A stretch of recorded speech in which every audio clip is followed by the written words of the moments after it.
It was a cold December evening this week in 1980 when the world lost one of its most beloved icons. Outside the Dakota Apartments in New York City, John Lennon was shot and killed. A moment that remains one of the most shocking and heartbreaking in rock music history. In the chaos outside the Dakota, details were unclear. Witnesses described the horrifying sound of gunshots and the frantic rush to save Lennon's life. In those first moments, no one knew the full extent of what had actually happened. I heard 4 shots and got down the end of the block and saw there were a number of police cars. There were about 5 police cars by then, and they put John in the back of a police car and took off. Yoko was with him. He didn't look very good. He got shot at least 4 times, I guess. One officer was said 2 times. Other people were saying as many as 6, but I heard 4 shots. Where was he shot? Going into the vestibule of the Dakota where the cars driving. He was leaving a limousine in front of him, arriving at home, and he was shot from behind in the vestibule of his apartment. No idea why? Not at this no time. altercation? Is there anything to that? I don't know. You said a young boy. Well, how young? You're badgering me. I don't I'm really know. I'm sorry. We're just very I don't know. A interested. young male around 20. I saw him for a couple Your of seconds. PIO officer is saying that he is dead. Is that I didn't fact? say that. No, I didn't. I didn't say that. And then came the devastating confirmation nobody wanted to hear. John Lennon was gone. The announcement sent shockwaves around the world, leaving fans and friends alike struggling to comprehend the unimaginable. Former Beatle John Lennon was shot to death in New York City Monday night. It happened outside his apartment building on the city's Upper West Side at the corner of 72nd Street and Central Park West. A witness says a man in his mid-30s with, quote, almost a smirk on his face, gunned down the singer as Lennon, his wife, and several other people walked into the vestibule of the apartment building where the Lennons lived. Lennon was shot 7 times, catching bullets in the chest, left arm, and head. One police spokesman said the suspect, who is in custody, is a local screwball. Lennon was taken by police car to Roosevelt Hospital in Manhattan, where he died shortly after arrival. John Lennon, dead of an unexplained gun attack in New York City at the age of 40.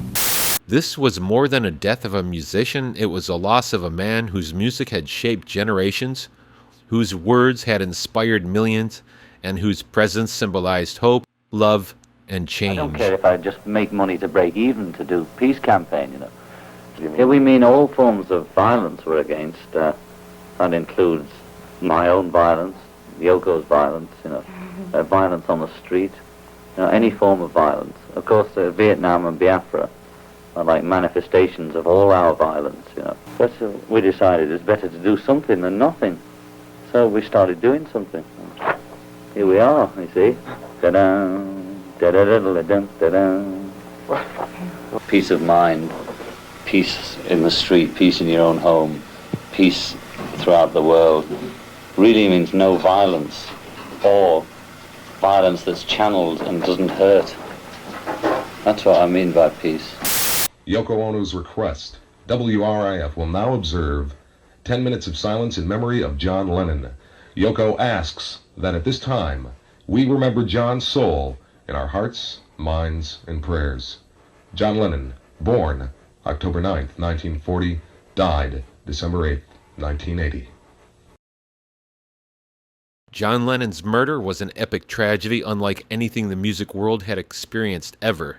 The Beatles were still a fresh memory, their magic still alive in the hearts of fans everywhere.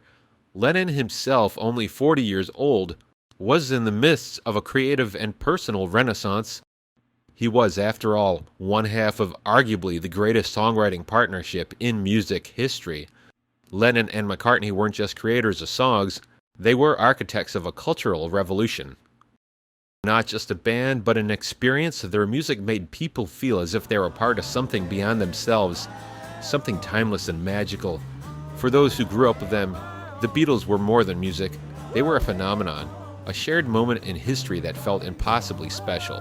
The Beatles came along and everything changed. It became about young people will decide what goes on. Young people will decide how we dress. Young people will decide the music we make.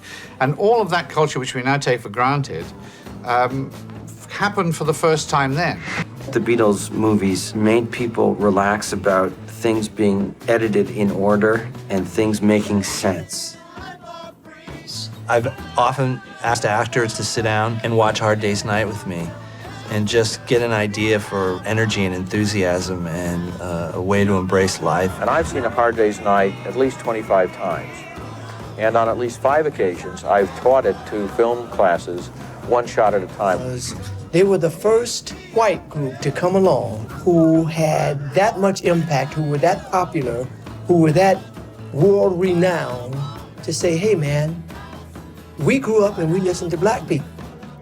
At the time when the Beatles were coming from a whole different country with a different admiration and respect for black music than what was even here in America with its racist ways. The Beatles had kind of like, and the Rolling Stones had opened the eyes and the ears of many young people that, tried to find out where did these songs come from, and the Beatles would let you know. It was the matching suits and all sort of the same hair. I guess I could have kind of a Beatles haircut myself right now. My haircut right now is very mop-toppy. They're so different. It's nothing like we're used to. You don't see any long-haired boys in New York City, certainly. So, well, would you want to see long-haired boys in New York? I love it. It's all of my friends and I wanted to look like the Beatles. So we all grew our hair long, we had bangs, Beatle boots, the whole thing. And it triggered an idea in my mind to start a business. To see them sitting on the dirt at the feet of a guru was pretty amazing. The fact that they were so adventurous, so open, I think was incredibly inspiring for, everybody. Well, before the Beatles came around, I don't think Indian spirituality and things like that were an everyday part of Western culture. It was entirely the hippies, thanks to the Beatles, who decided to, go to India and, discover yoga and meditation. Now we all have yoga on every corner. There was never anything like that before they came along. Yeah, I draw the line at Swamis,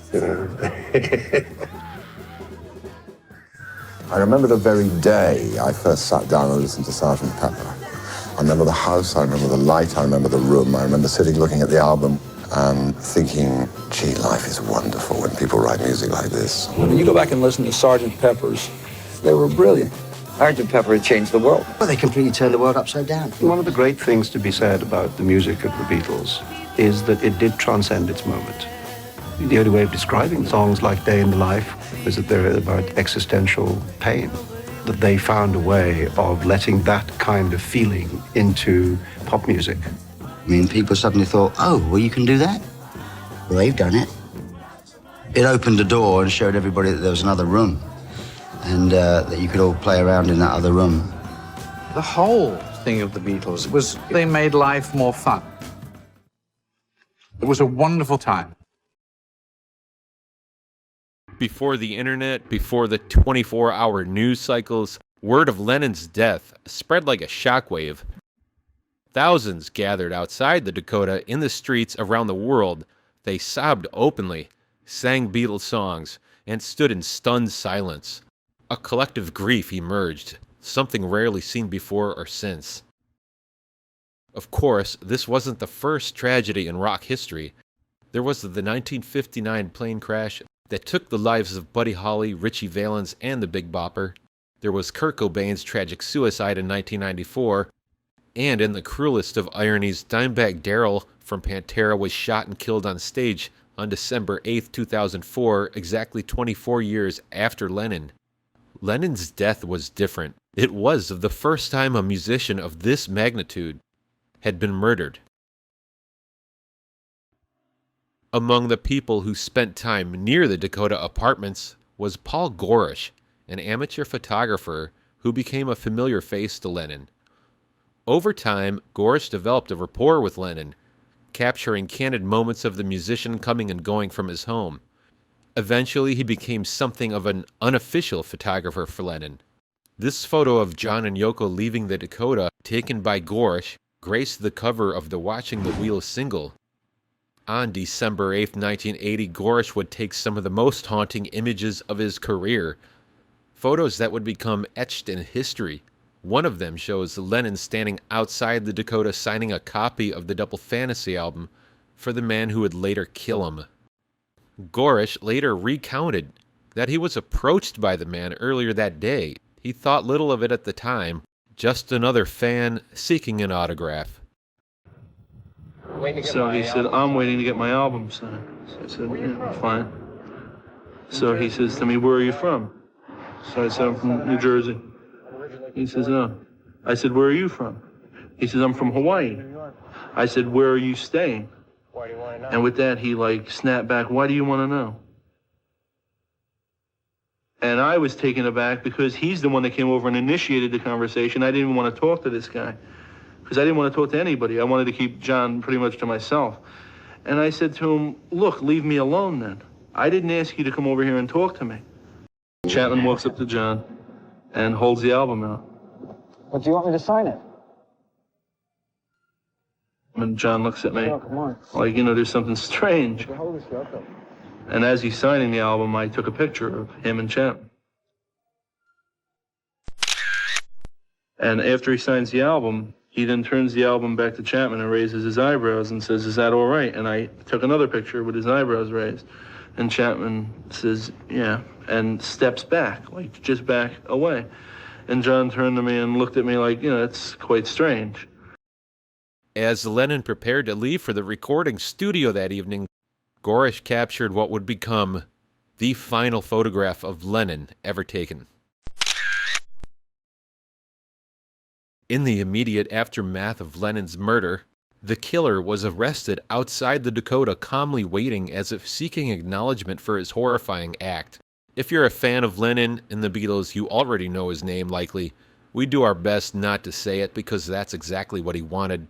Though he initially refused interviews, he later granted them, giving conflicting accounts of his motives and relishing the attention that came with being labeled the man who took a legend from the world. Soon he was doing televised interviews for the likes of Larry King and Barbara Walters on 2020.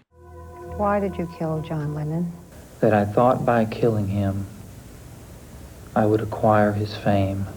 One man's selfish act caused an immeasurable ripple of pain, millions left grieving, a generation robbed of its hero, and a cultural icon stolen from us all. The nightmares he created, the negativity he unleashed on our society, and the void he left behind cannot be undone. If there is any justice, he will never see the light of day again. There was an unmistakable feeling that these people had had part of their life taken from them.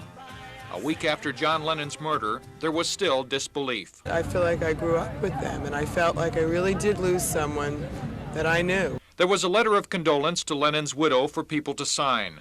A local minister asked that Lennon not be eulogized as someone divine. He wasn't John the Beatle. He was John Lennon, a man like you and I. It's not what he said 20 years ago, because he was where you were 20 years ago. It's what he said in 1980. And what he was saying and wanted to say was hope, and he was wanting to say, love your family.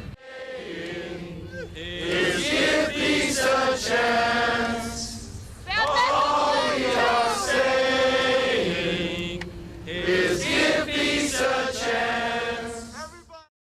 Nearly 45 years later, the senselessness of Lennon's murder is no easier to accept. Looking back, we can see his life and death with the perspective of history, but the ache still remains. Tragedy confirmed to us by ABC News in New York City. John Lennon, outside of his apartment building on the west side of New York City, the most famous perhaps of all of the Beatles, shot twice in the back, rushed to Roosevelt Hospital, dead on arrival. Tough to hear that so many of you remembered so well. That announcement from Howard Cosell during the final seconds of Monday Night Football is how millions of Americans found out about the death of John Lennon. We, along with the world, are remembering the iconic musician and activist today, exactly 40 years later. It was a tragic event that seemed to shake everyone to their core. One of the most popular musicians on the planet, on the verge of a triumph comeback, shot dead. John Lennon wasn't perfect, and he never tried to pretend that he was. He was a human being also, flawed, complex, and constantly evolving. But what set him apart was the message he chose to share through his art, a message of peace, love, and hope. Lennon used his creativity and his platform to inspire change, to challenge the status quo, and to encourage people to imagine a better world. For all his imperfections, his integrity and his vision remain undeniable. On that December night, we didn't just lose a musician, we lost a voice, a dreamer, and a man who reminded us of the power of music to heal, unite, and to transform.